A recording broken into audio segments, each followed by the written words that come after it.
Good morning, everybody. Oh, look at that. Everybody's responsible already. I can't see anybody. All I see is 2 lights. This is awesome.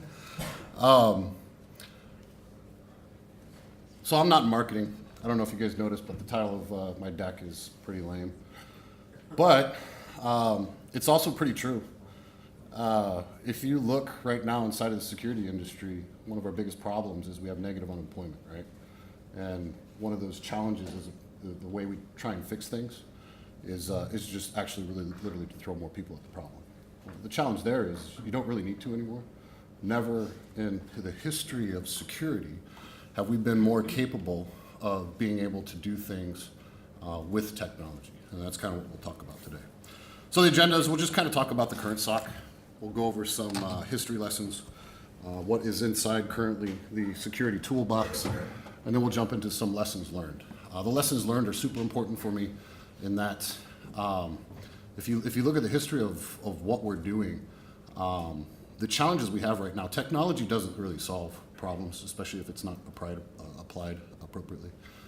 So it's important to understand like where we came from and where we're going to be able to not repeat mistakes or to leverage other existing methodologies that have been proven. And I know, because there's a lot of familiar faces, even though I can't see you, a lot of familiar faces in the crowd. I don't know everybody, but you know, we have some Netflix people here, some Facebook people, some people that, from an organizational standpoint, are kind of on the bleeding edge. And I think that the OS QueryCon of movement is one of the things that kind of typifies that. So I always have a disclaimer in my slides, because I don't want you coming up to me 6 months from now and saying, "Hey, Rob, you said." And it's like, okay, well, yeah, I said that then, and then we discovered something different, right? So don't hold it against me if something I say in the slide, that especially inside of the lessons learned, if it actually proves to be kind of untrue. You know, this is a work in progress. You guys are discovering new things all the time. We're inventing new things all the time. There's also another history lesson behind this. If you know about some of my past work at Netflix, it's actually the real reason why I put a disclaimer in there as well. All right, so the current SOC. Think about that for a second. Visualize what the current SOC looks like. And I know some of you in here probably either work with a SOC, know what a SOC is. You might actually be working in the SOC. And when I say SOC, I don't just necessarily mean the actual functional equivalent of a SOC. To me, a SOC is a lot of things that need to be done, tasks. It's not just the breakdown of the team. If you think a SOC is what SANS says it is, very few companies actually look like what SANS says a SOC should look like. All right, everybody got a visual of what it looks like? Does it look like that? Works in the movies, right? Everybody remember this scene? I saw some people in here that might not have been born when this movie came out. Sorry about that. In case you're wondering, the 3 green screens right there, it's blonde, brunette, and redhead, if you remember the line from the movie.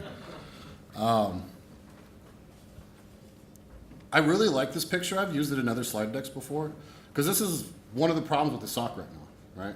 This is one of the challenges that we're facing right now, and even in the OS query world, that we're creating telemetry, we're creating data, and it's data across data across data.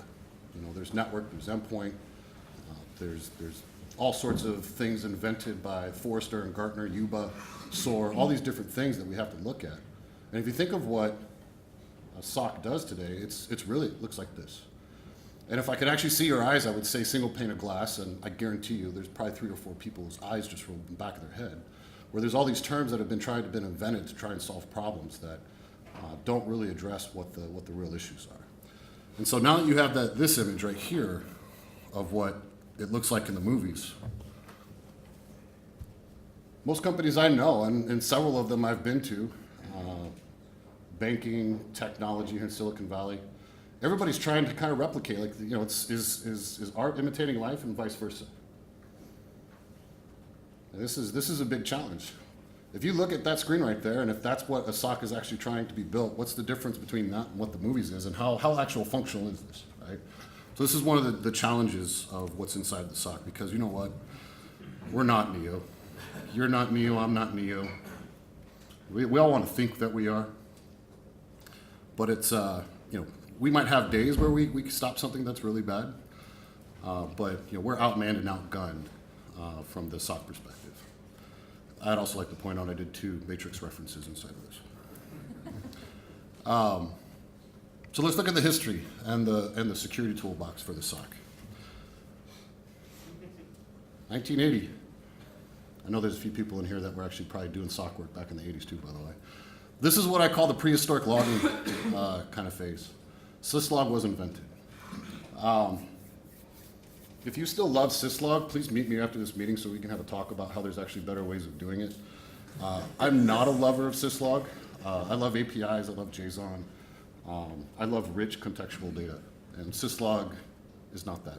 But back in the 80s, when you think of what it actually was as far as what we're trying to defend against, we had network, firewalls, IDS, endpoint AV, endpoint IDS. That's been consistent, right? Syslog was invented in order to be able to aggregate those types of things. And so the security toolbox is pretty simple.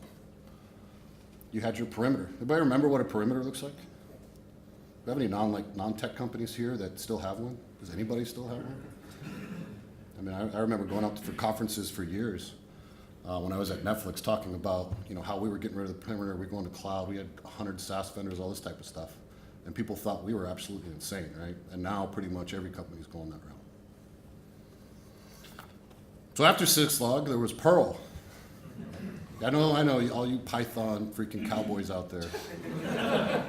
Perl was out there before Python in security. I know Python is the better one, and it's the one that's adopted now. But back in the 90s, to glue a lot of this stuff together, it was Perl.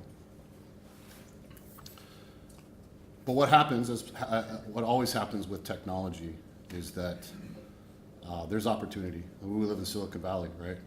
Well, I don't know if everybody does, but many of us probably here do. When there's a gap and there's an opportunity, vendors are going to fill that up. We see it all the time with the things that are being invested in, funded from the startup stage. I'm in that space. And guess what? One of the companies that's hosting this is as well. The problem with back in the 2000s, was it was proprietary. This stuff was secret sauce. A lot of the things that were built in a way that they were closed systems. I mean, think about that. Like, considering the day and age we're in right now, where you could go to a VC, get $3 million, and you have to have an MVP within 3 to 6 months because of the prevalence of open source. Well, back then, that wasn't the case, right? And so these systems, specifically like a lot of the SIM systems, were very proprietary, but they solved the problem, right? They became an aggregator. They became a more sophisticated aggregator than just syslog to a syslog server with some Perl scripts or whatever running on it. And so the other thing that was motivating that was that attack explosion. Anybody remember, like in the mid-2000s, when crap just went sideways? Like, before that, it was interesting and it was manageable, and we got to tell fun stories. Mine was 2009. I was at Yahoo, and this thing called Aurora came through and just kicked everybody's ass. And that was kind of, I'd had some other experiences working in the utility industry and some DoD contracts that were interesting, but that was the one that was like, okay, yeah, this is for real, and it really sucks. But now you have a SIM, you have people logging, you have scripting, and you have a SIM, and you still have probably your perimeter, and pretty much you felt pretty good. Better toolbox, but nothing that was too crazy than what had been done for about the previous 20 years. Then we get to 2010s. And I really was going to take those brackets and move them up and just try and cram as many things inside of here as possible. But think about every freaking tool that you use right now and where it actually came from, right? Anybody remember RSA about 5 years ago when big data became just this most annoying term? What followed after big data? ML. Everybody remember the 4 year ago buzz? Freaking every startup coming out was ML based. We still have that today. I think most of us in this room are a little bit more realistic around the use case and the value of how to leverage ML, but this is converging technology. This is open source for the win. This is us addressing a problem that we couldn't address ourselves before. This is the community, and all the open source projects either from a business side or from a security side that were thrown out there. Now in my world, it was 2011. We were using some of the proprietary technology, and what really sucked was the APIs were horrible. There were no APIs. You use syslog, or you started to jump into SQL. And we developed a strategy that basically said, if you don't have an API, we're just going to pitch you. And so we started doing a lot of business with startups. And that was kind of for us, and I think also for the industry, was where things started to change, where the systems went from proprietary to open. Not necessarily always open source, although it was probably underneath the hood, but everybody has an API these days. Would anybody here buy a product if it doesn't have an API? Right? I've seen companies where they see such value in it that they come into a renewal and they see that system as proprietary and it's really hard to integrate with, and the rest of their stack is integrated with everything else, and they're able to export things into things like Elasticsearch or whatnot. Splunk was one that was really popular, still is. And yeah, like how motivated are they to actually do anything with it when it's a closed proprietary system? So now we have this really, really cool toolbox, right? We have all these things that we can do. We are the masters of the future, of our domains. We are crushing it, right? Everybody feel that way? Are we? Finally, I can see you. I should have done the white background. I just did, I don't know, there's this thing called Google. You can go do searches and you start looking up the number of data breaches out there year by year. And I don't think that we're crushing it, right? And this is where, our adversary knows this. If you do any type of threat research, you know this. They're really smart. They're really good at what they do. As much as we're trying to get ahead of the curve, they're always going to kind of be ahead of us. And so a lot of the motivation, a lot of what we've been doing for the last 15, 20 years has really been to kind of counter them. So we have all this data. We're doing all this data in order to try and keep up with what they're doing. Antivirus was one of my favorite ones when those guys were throwing out, I think the last statistic I saw was like 350,000 new file hashes per day because the AV vendors couldn't keep up, so these guys could just get lost in the noise. It was really freaking easy. I saw one on VirusTotal one time where they were doing a new hash about every second. There was only one malicious hash in all of those. Just getting lost in the noise. It was super fun. Oh, by the way, what else happens with that explosion? I tried to zoom it in as close as possible as I could for you, but now we have this explosion of vendors as well that are also trying to address the issue, right? Anybody feeling overwhelmed yet? Yeah? Anybody want to go back to that really simple toolbox? Just give me a firewall, give me an endpoint, give me some log, I'm good to go. So show of hands, who here likes SOCs? Who here actually likes interacting and doing SOC work? Come on, I know you're out there. Yeah. Who here loves their tier 1 SOC, right? Yeah? Tier 1? Nobody? It's because there's a human problem, right? So I addressed it earlier. It's negative unemployment. We just don't have enough people. We're throwing people at it, but there's challenges in that we can't hire the right people. We can't get management. Anybody here not have outstanding headcount or want to be able to hire more people? You don't want to hire more people? Yeah, everybody wants to hire more people, right? Like there's nobody's going to raise their hand to that. Nobody feels like, I just showed you all of this technology that we've invented to solve the problem, and yet everybody still wants to hire more people, right? It's interesting, and it really just comes down to, there's just too many things, too many alerts, it takes too much time, right? And so what are the lessons learned from this? I've spent a lot of time on this. Most of my background for 20 years has been around doing automation orchestration, both inside and outside of security. I became really dedicated to it about 10 years ago and was doing some interesting things in security for most of my time at Netflix. I now work for a vendor that actually does this stuff. So for me, it's one of those things that if a lot of this presentation or pieces of this presentation are obvious to you, congratulations, you probably work for a mature security organization that has their shit together. But not everybody does, right? And so I'm hoping that these lessons learned as you look at them will resonate with you. If you already know some of the things that are inside of this, then you need to go out, almost have like, for me, like I love giving back to the community. take some personal responsibility and take those lessons learned and give them back. That's the great thing about conferences like this, is that we can actually do that.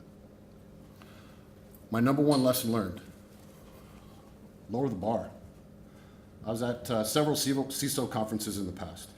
You're sitting around the bar at night, and what's the number one problem? Not enough people. What's the number two problem? Right? Well, we have all this technology that we've paid for, and we're not getting the value from it because of number one. And I'm like, oh, well, that really sucks. Everybody's pretty much in that situation. Tell me about your hiring strategy. Oh, well, the bar's up here. Why is the bar up there? Well, the bar's up here because I have to hire somebody that's this smart in order to be able to run my stack. Now, there's responsibility here, not just on your part, but it's also on the vendor side, right? One of the things I love about guys like me, and if I think of even like Clyde, there are guys that have been boots on the ground that are going out into the vendor community, and the value of that is immense. The understanding of what the challenges are super high. I don't think that can be really understated when it comes to when you're looking at a product and being able to. I just had a conversation earlier this morning. Because I was in the trenches and I understand what the problem was, I can relate with other customers more easily. But there's all sorts of different ways to lower the bar. One of the ones I found is UIs.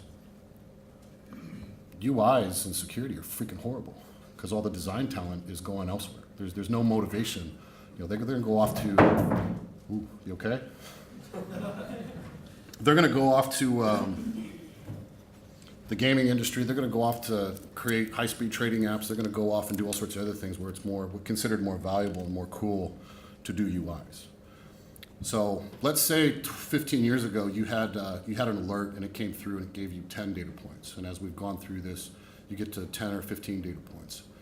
Typically a lot of products that's inside of a data table. Okay, great, that sucks, but it's better than a CSV. We have the ability now, especially with things like OS Query, to create 1,000 data points, 10,000 data points. How do you display that, right? Like, how do you actually process that type of information? But one of the big lessons learned here is both for you to understand this, for you to expect this from your vendor and to be able to be critical, but also provide input that is helpful in how to help lower the bar. What this means is that we can get people into security that aren't going to meet this. If I can make somebody that's less productive or somebody that's not a super expert in security today functional, that's a huge win for all of us. Chris Long yesterday had this quote. I totally stole it. I thought it was extremely relevant. Visibility. I love visibility. Since I've been on the vendor side, the number one thing that I've seen that people appreciate is when you can come into their environment and tell them something they don't know. Tell them something that and it's weird. And again, if you come from a super mature organization, it's one of those things where you probably already understand this. But most organizations out there don't. Most organizations don't have super smart people that understand what the network looks like and how it relates to apps and how it relates to users. We typically call them architects. Very few people actually understand everything about that. What's cool about some of the tools that are coming out today, like OS Query, is that it can provide that visibility that you didn't have before. I was talking with Mike earlier, and I was like 5 years ago, you didn't have things like OS Query and Carbon Black and Tanium and all these things that are providing you all this telemetry. He actually corrected me and he said GUR, so I was wrong. Again, going back to there's really super smart, sophisticated organizations that have been addressing this type of things for a while. But for me, I want visibility to become a new buzzword. Now again, I suck at marketing, so it probably won't be, but it's better than some of the current ones that are out there. If you don't know, like you don't know what you don't know, and that's a problem. Which also leads me to this. He just put this article out there recently. I put it actually in the slide deck. I hope the slide deck is actually will get distributed. If you haven't read this yet, it's actually worth the read. When you're going out there and you're looking in your environment, that whole not knowing what's going on out there is a really bad thing. Now, I'm not saying everybody here needs to become an asset manager, but if you're on a network of like 50,000 nodes, which I know some of you are at that size or larger, and you have 99% of your machines, quote unquote, managed with some type of visibility on it, that's a phenomenal statistic. Most companies are not at 99%. I would say it's lower. I've gotten jobs in the past because I went through the interview process. How many nodes do you have? 6 people in a row. Everybody has a different number of the number of nodes they have. I get to the last guy, he's like a VP, and I'm just like, you need to hire me because I can fix that for you. Like, you have no idea what's on your network. But even at 99% out of 50,000, that's a huge glaring security gap. Right? These are like, that's a real world problem that needs to be fixed. And Daniel has some really good insights on that. Context. Anybody here like not bought into the context is king thing? This became killer. You know, I'll say threat intel, and you can throw shit at me if you want to. I don't really care. Threat intel was one of those first things that gave you context, additional context. Think of like 7, 8 years ago. You got an alert, good, bad. You go out to virus total. You go out to a lot of things. You'd send it a hash, good, bad, very binary. Right? This is one of the problems we have right now. And you know, going back a few slides to all the different kind of the big data things that we're doing. You know, the amount of context that we have right now is just amazing. One of my favorite ones is historical information. Be able to baselining things is just amazing. Seeing how things operate and seeing how they change over time and understanding and being able to apply different types of data to it to understand it better. I think you know a lot of you in here actually understand it. I think that's a killer feature. Slice of the pie. If you don't know what that means, it's a tactical strategy term used by military and other organizations. It basically means you know, you're carving off a room or carving off something in order to be able to focus on it. Inside of a network, being able to slice a network up helps you to focus on what's important. Everybody inside of like an IT org or security org, everybody thinks they know what's important. You know who really knows what's important? The board and the CEO, because they understand revenue, they understand impact. The point here being is that if you don't know what's really critical to the company and you're just trying to monitor every freaking thing. Now, security guys, I know, I used to be one. I wanted to know everything about everything. And it's not that it's contradicting what the previous one is saying. What this one is saying is, where do you focus? Where do you put a lot of your effort? You put a lot of your effort into things that are actually going to get you in the news. A couple examples is I'm sure most of you have heard of BeyondCorp by Google. That was a really great initiative. When I was at Netflix, there was the location-independent security architecture. I think the common term for this, which I'm still not a fan of, is zero trust networking. But these are additional things that help you focus on what's important. I mentioned the UI one earlier. These are all high-speed trading apps. There's actually a Bitcoin one in here if you actually know anything about some of the Bitcoin high-speed trading. There's a design principle here. And while you're looking at this, you might not be able to understand it. What happens inside of design principles is that things that are out there move from conscious thought to subconscious. Best way to think of this is when you're walking down the street or you're driving home later today, there are so many things that happen in front of you don't even think about anymore. The size, the color, the location of signs. You were consciously thinking about these things when you were first driving, and now these things are subconscious. This is applied to the nth degree in places where billions and trillions of dollars are at stake.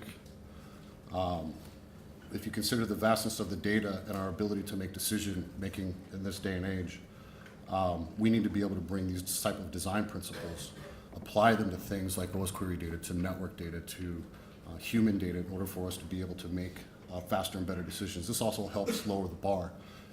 There's some studies out there around gaming.